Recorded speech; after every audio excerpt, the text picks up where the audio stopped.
And I know you work with authors and get them published. And I mean, it's a huge investment to do that. So I tasked you with coming up with ways that authors could take the knowledge you have and apply to their own book launch. Kind of those inside backdoor secrets that we have. Yes, we want all your secrets, all the secrets, Melanie.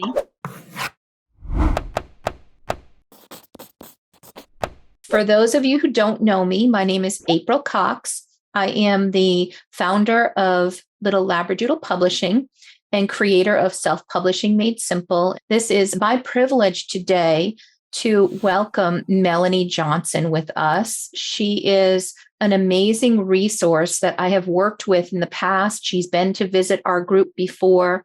She is the founder of Elite Online Publishing and is passionate about sharing people's stories that educate, motivate, and inspire.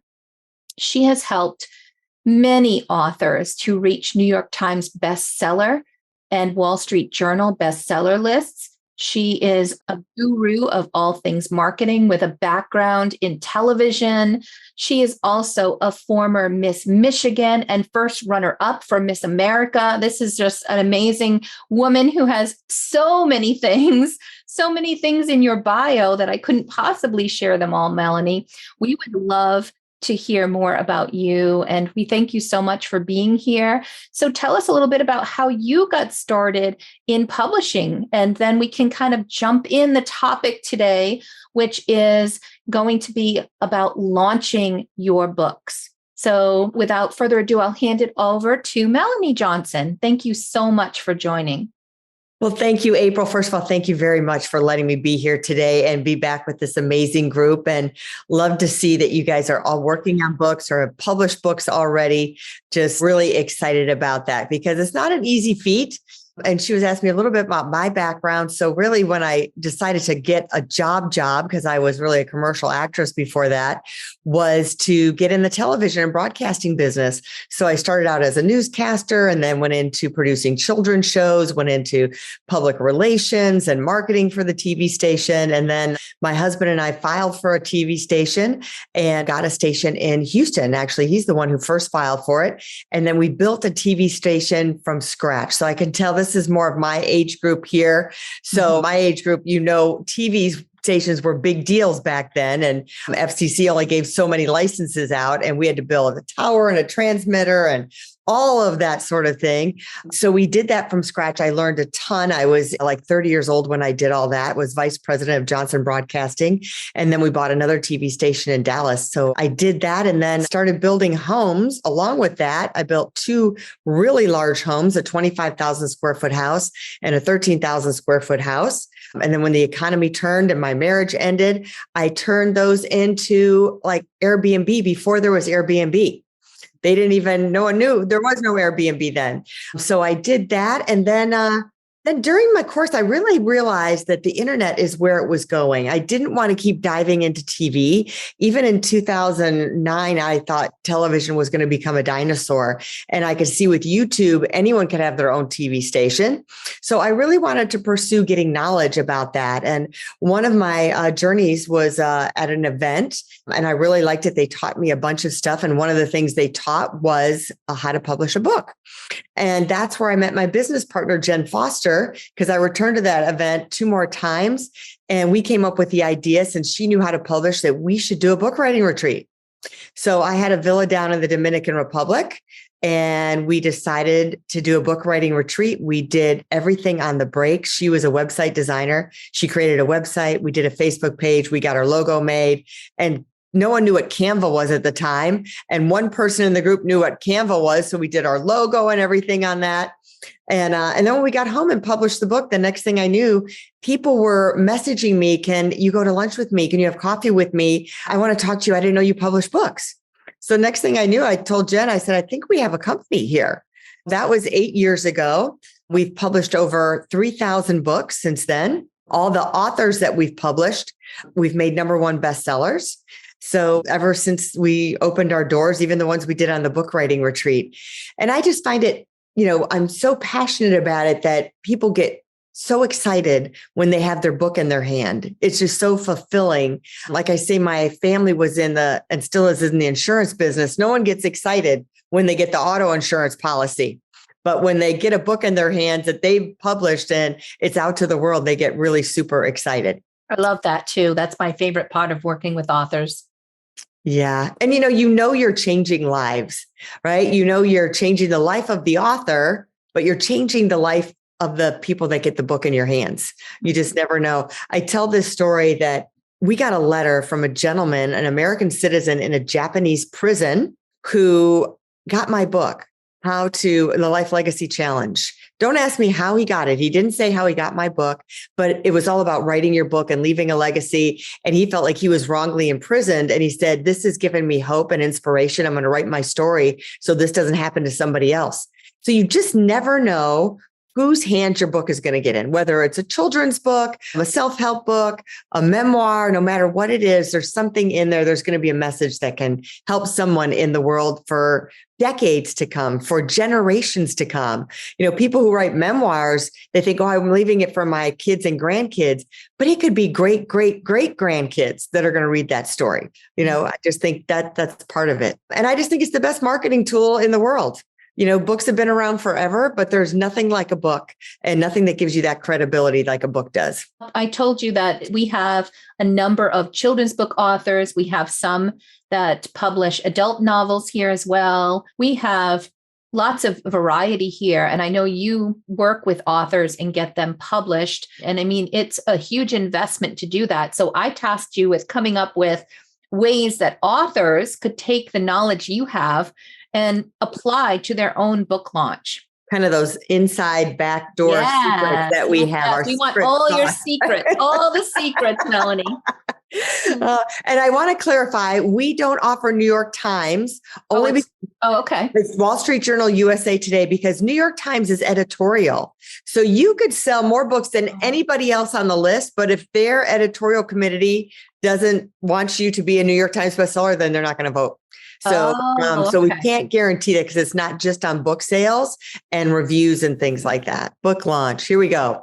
So there's a pre-launch strategy, book launch team, how-tos, Amazon author page secrets, social media campaign, call to action to grow your list, post-launch strategy.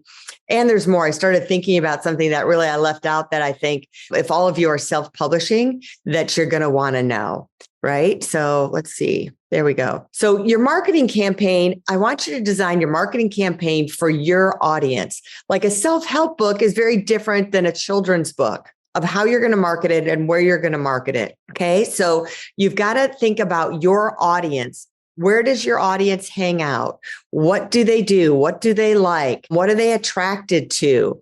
All right. And then I notice a lot of times we tend to do this too. We think too small.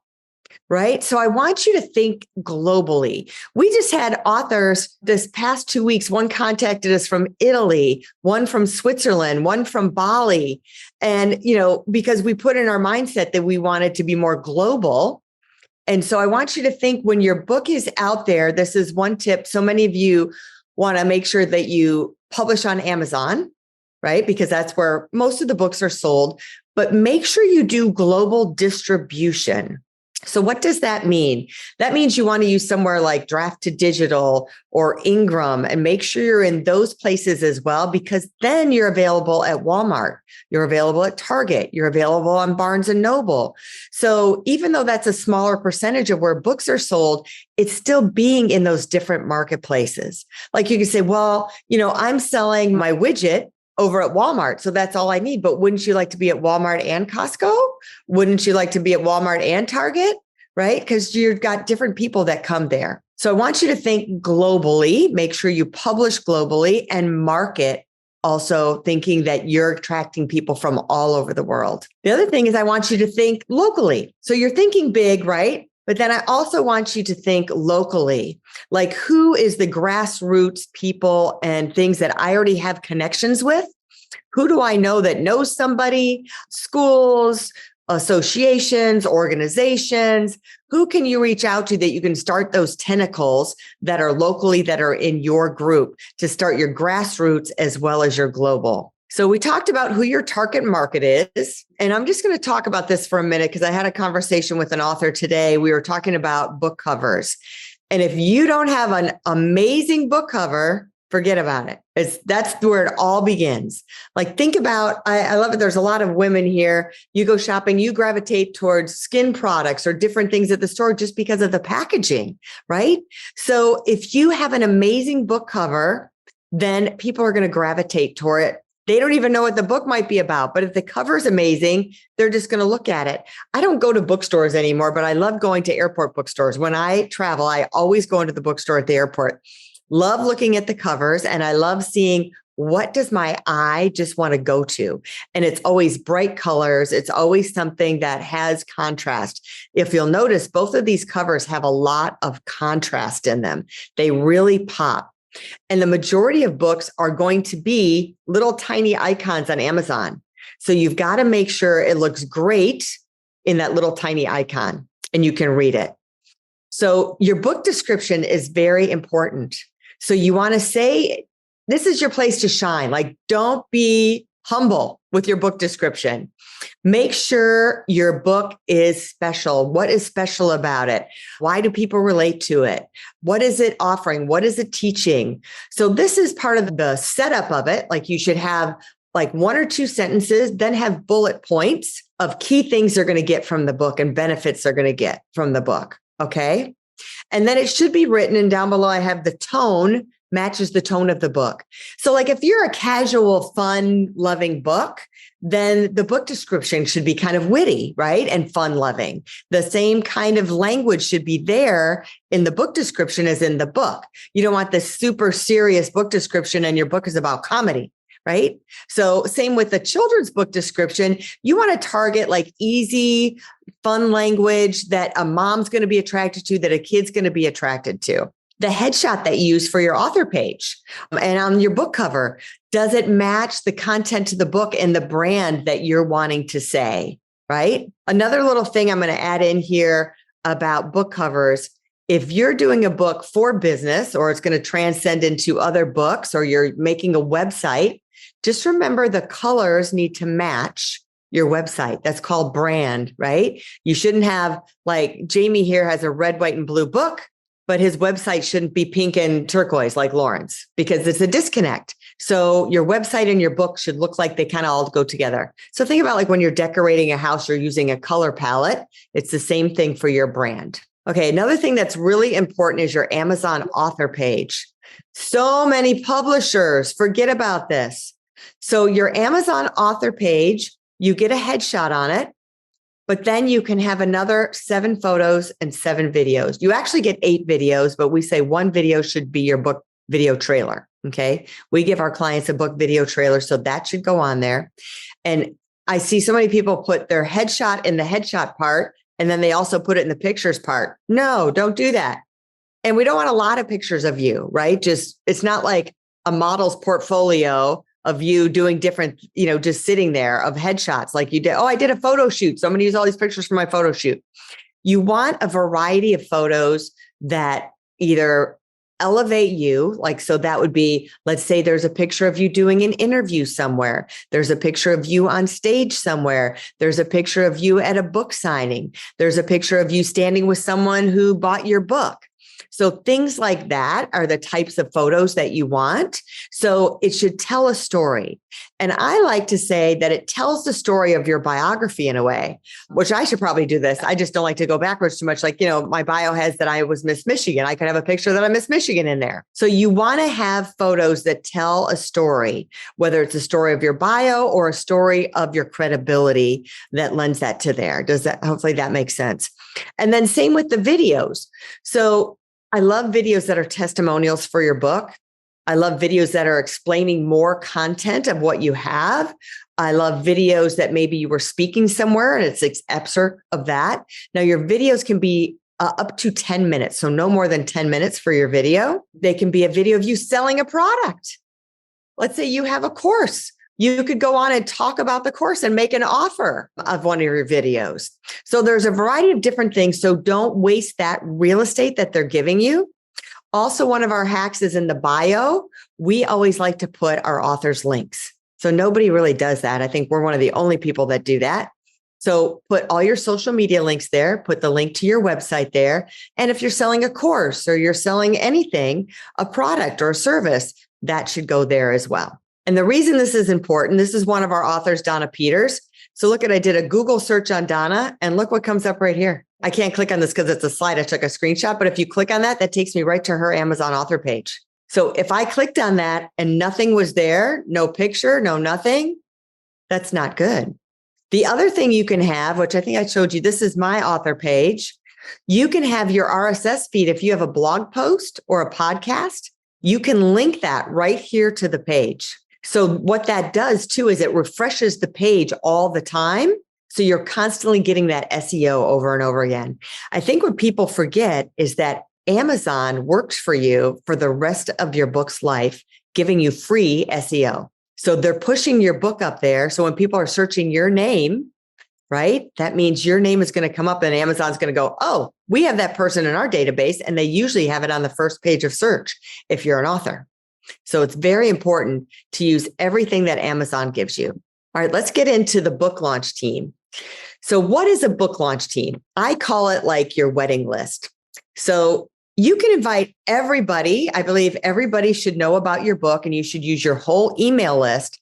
But I would like for you to have a core group of people. And I call it the wedding list because like you're not going to invite, if your son has a wedding or granddaughter has a wedding, you're like, well, I've got like 150 friends, but I can't invite all those to the wedding. So you're going to pick the ones that are the most special that you know are going to show up, right? You know they're going to buy a nice gift for your son or daughter, and you know they're going to be a wonderful guest, right? So that's the same thing for your book launch team. So you're going to want to have a core group inside of your big mailing list that you know they're definitely going to buy your book, because they're that group of people that would show up to the wedding. They're not going to back out at the last minute. They're going to buy your book. They're going to share it on your social media, and they're going to leave a book review. So you want them to do those three things. And you want to know for sure that they'll do that for you, that they're going to buy the book, share it on their social media, and leave you a review. Then this is the book launch email. So we say you should send it out at least 3 weeks before. I even like to do a month before, that you send an invitation to them and let them know that it's coming. And I always say, start marketing your book right away. Like as soon as you know you're writing your book, you can contact people, put it on your social media and say, hey, I am marketing my book. I'm going to be writing a book. And then when you have your book cover, then you can really start to push it out, get them involved in the book cover process. So this is just a quick little, if you want to take a screenshot of this, but this is kind of just a little thing. So you have something, a basic. With our authors, we do a little bit more advanced, but not everybody has a MailChimp system or constant contact system, which is like automated emails to set it up. So if you can double down on this or start 6 weeks before and send this out, I recommend that too, but not to be overwhelmed. This is like the short version of how to do this. All right. So your social media, this is what I say, start your campaign even before your book cover is finalized. If you're working on a book, announce to your social media and your friends, I'm writing a book. Even if you're like, well, I don't want to put it on social media, then tell your friend groups, tell your family, I'm working on a book. So it does two things. It gets people involved and curious. And the other thing I noticed that it does is that it's a built-in accountability, because they're going to ask you, how's that book coming along? Oh, you're working on a book. Do you really want to say, oh yeah, well, I haven't worked on that in like months, right? So it's that reminder. So it keeps it that, gosh, I told those people that I'm working on my book, I better get it done, right? And it starts that conversation. So we recommend that you post 3 to 5 times a week on your social media about your book. And if your book isn't done, that's okay. You can start to put quotes out from the parts that you have finished already. You can ask their opinion on social media. If you're stuck on something, hey, I'm writing my bio for my book. What do you think about this? When your cover's coming out, what do you think? I've got a choice between these 3 covers. What do you like the best? We had a mentor of ours, his new book was coming out, and I loved the engagement. He said, I'm writing a new book. He gave us a choice of 6 titles and 6 subtitles. And we took a survey of which one we wanted. And for participating, he said he would give us a free PDF of the book, as long as we did the favor of him buying it for 99 cents. So it's engaging your list, engaging your audience. Then we want to encourage you to do Facebook Lives. And when you're doing these lives, you're like, what am I going to say? Right? So give insights. Maybe it's your personal insights of the book, or if it's a business book or self-help, it's business type insights. The point is to really give value and to engage your audience. And I love this new thing where we put in our marketing portal of reading either part of a chapter or a chapter every time you go on, like once your book is already launched, just kind of a post-launch strategy. Like if you have a children's book, wouldn't it be fun to read a couple pages every day and do a series where they would come in? And then you could read the whole book. But it's just cool to get that engagement and have it in there.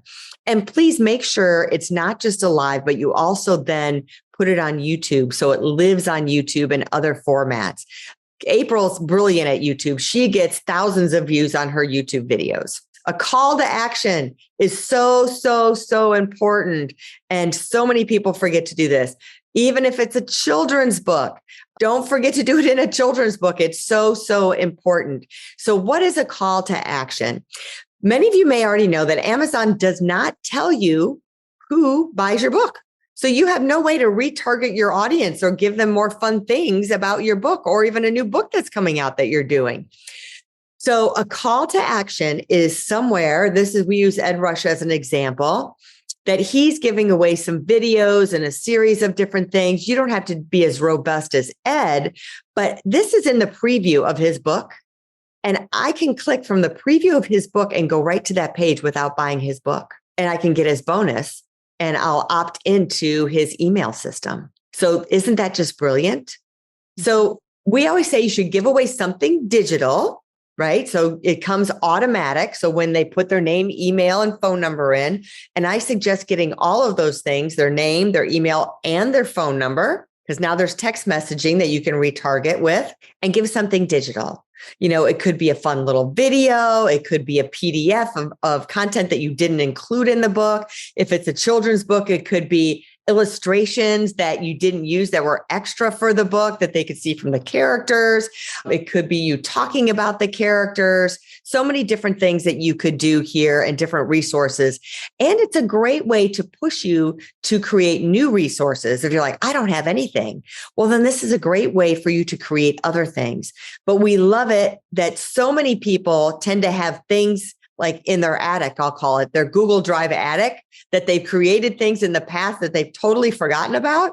And if you go in and do an inventory and you're like, oh my gosh, I have all this stuff. I forgot about all this.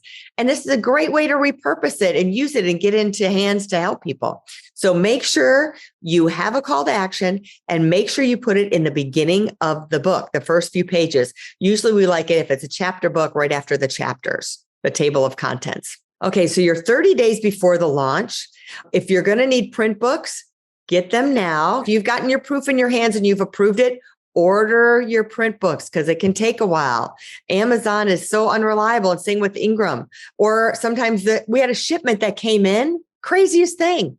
The inside of the book was correct and it was somebody else's book cover. So you just never know. And it wasn't us. It was, someone from Amazon that they messed it up in the files. So order those as soon as you get them. So you have books on hand when your book launch is coming out and you're getting ready and aligning yourself for a book signing close to when your book launches, right? So email marketing. Oh, I don't want to breeze over this because I'm going to go into this deeper about make a list of people to send your book to, but I want you to make a list of people that you want to send your book to. All right. So questions you're going to ask. Do you have your marketing, your email team, your book launch team, and your emails prepared? So 30 days out, all your book launch emails should be done. All that campaign should be done. Your social media posts should be ready and ready to get uploaded. Have on your calendar for your Facebook Live.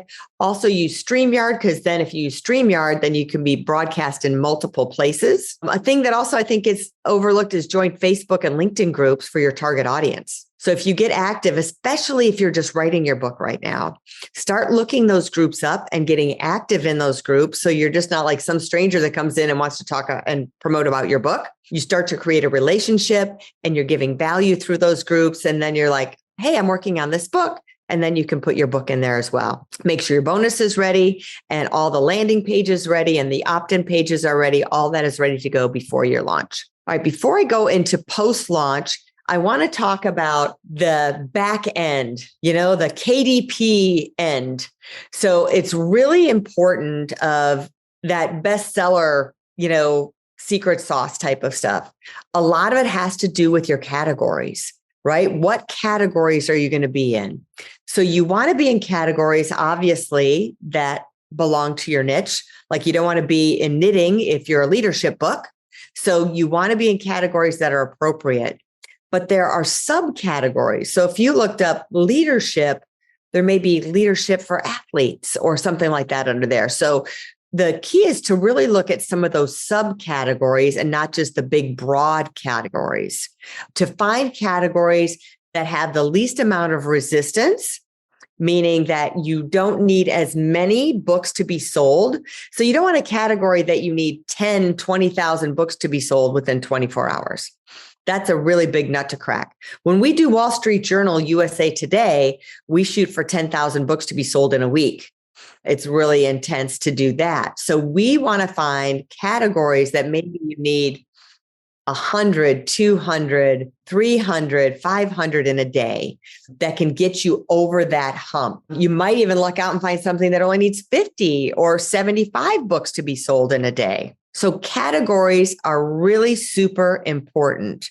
We're really fortunate at our company that we know how to get into 10 to 12 to we've had up to 15 categories for a book.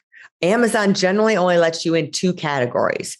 So if you're doing it yourself, you need to really, really pick those 2 categories carefully.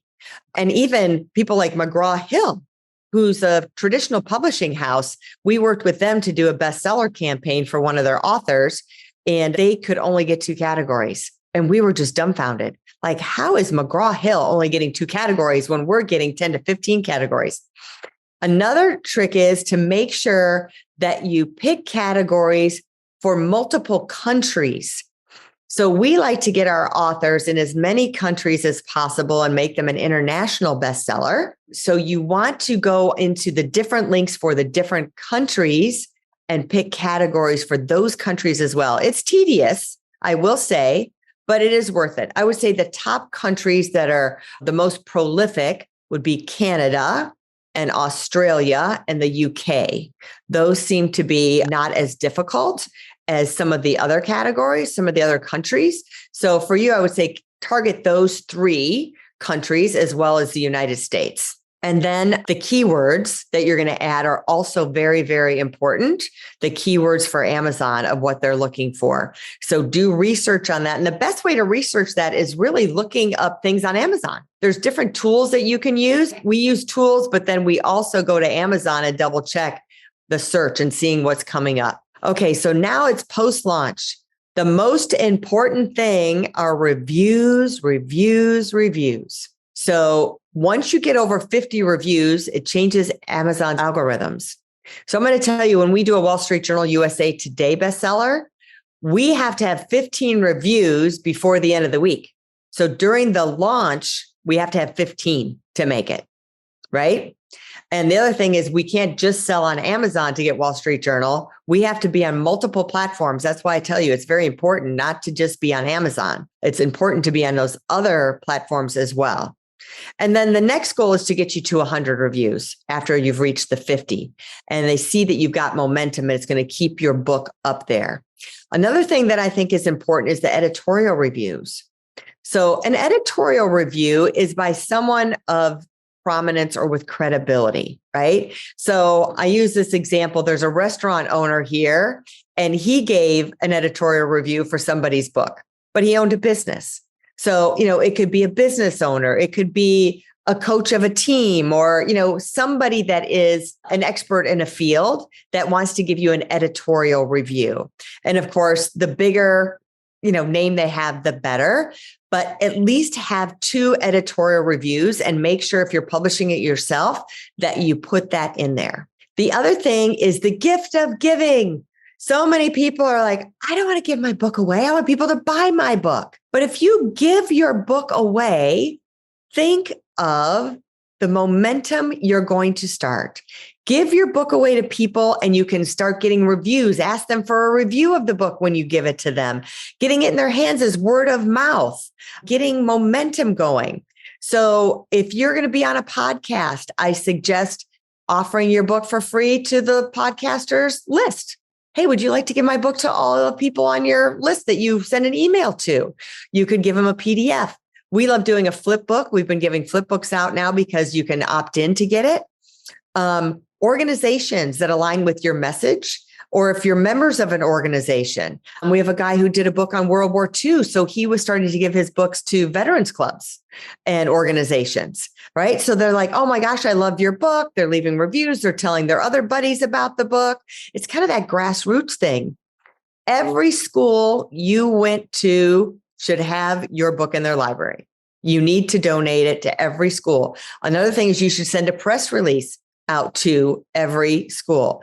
It was really funny. I had my son be in one of our books. We did a compilation book and it was a Wall Street Journal, USA Today bestseller. We did a press release to Straight Jesuit where he went to school.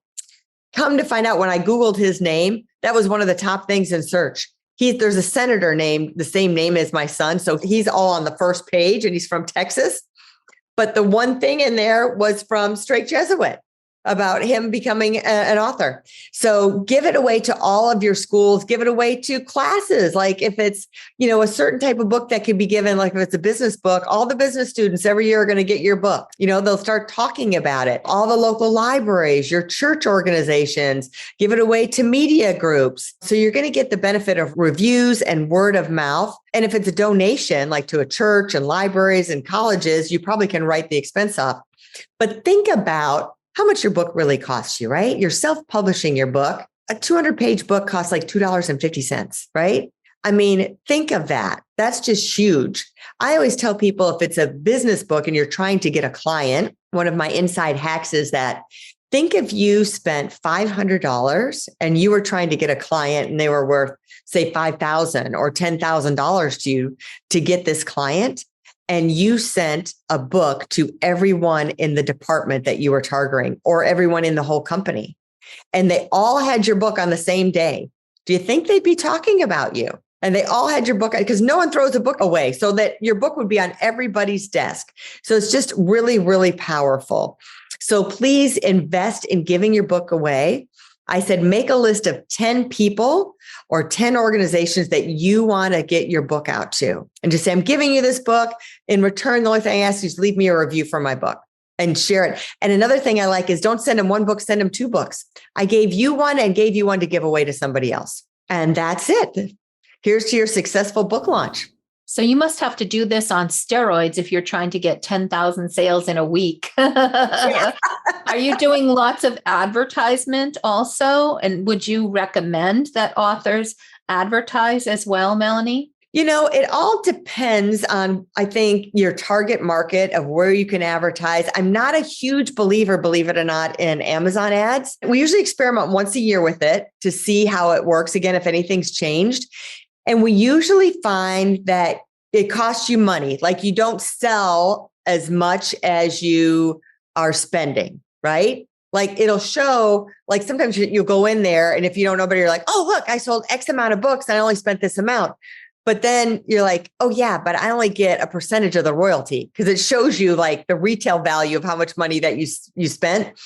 So I haven't found it to be hugely, hugely successful. I'm not saying not to try it. I would start with small amounts if you're going to try Amazon ads. I like Instagram.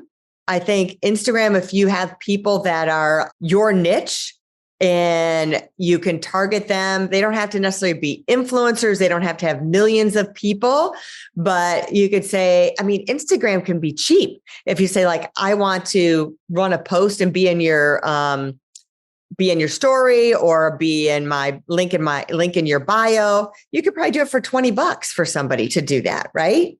And if it's for your exact target market, I think that works too. We've had people that have been on the Today Show that the needle hasn't moved very much. And I have to say that like TV is really kind of dead. TV is okay for an older demographic. TV definitely skews 50 plus. I would say, for almost everything on TV. The younger audience, I would say, all right, maybe I'll go 45, but under 40, they'll consume TV content, but it won't be on live television. It'll be YouTube. It'll be Instagram Reels. It'll be TikTok. It's just somewhere else. It's not on TV. And news is the same way. So, if you have a business book, then I would go maybe on Yahoo's business news page and put an ad there, right?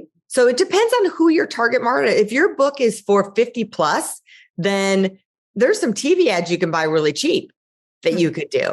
But if you're going for a younger audience, then that's really just not where you should be. And I really believe in, giving your book away and sharing other people's content, right? Like, who is your social media content partner? Who has non-competing similar audience as you? Non-competing similar audience as you. If you went with someone who is like a children's clothing or children's food product or children's sports or something like that, and you're like, hey, we are going after the same type of people. Like even that book that I showed, Free Mama. Okay. That's for single moms trying to get out of being in the workforce and working from home. Partnering with somebody like that you're like, hey, I've got a similar audience, and even saying, hey, I'm going to give my book away to everyone who does X, or use my book as a contest for your audience. So we have a variety of packages. We have about 5 different packages. Sometimes we've done custom packages depending on where the client is and what their needs are, but it's full publishing, full marketing, and bestseller campaign. And we guarantee that our client will hit the #1 bestseller on Amazon in multiple categories. We're just started Wall Street Journal USA Today campaign. It started on Sunday. It's for Dre Evans. If you want to watch his new book coming up, his is for his business. He's a real estate consultant and he has a speaking career. So that title, he's looking at that. He'll wear that title for the rest of his life. It'll be part of his branding for his businesses, his career, everything. My son, who's 22, wanted to be Wall Street Journal USA Today because it was what put him over the edge to be verified on Instagram. He sends messages to celebrities and things, and his message goes right to the top because he's verified. So it's opened up all these doors and created all this new revenue for him. So it depends on your business, because Wall Street Journal, I'll be very transparent, just the Wall Street Journal, not counting publishing or anything, is $75,000. So it's for the person that they know what their client value is worth and how many doors that's going to open up and what it's going to do for the branding and the long-term value of the company and the individual, as well as different than some people are like, I don't need all that. I'm just starting out, or my business is different. And I think I'll get the same effect for me as #1 international bestseller on Amazon. So, and when you're Wall Street Journal, you hit both of those lists. You hit the international Amazon and Wall Street Journal. Melanie, this has been just a phenomenal meeting. Lots of great knowledge shared. I can't thank you enough for being here.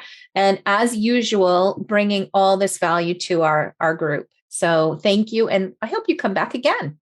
Thanks for having me. And I hope I was of value and everybody got something out of it and inspired you and motivated you and educated you a little bit. And I wish you all the best book launches ever. And April rocks. So thank you, everybody.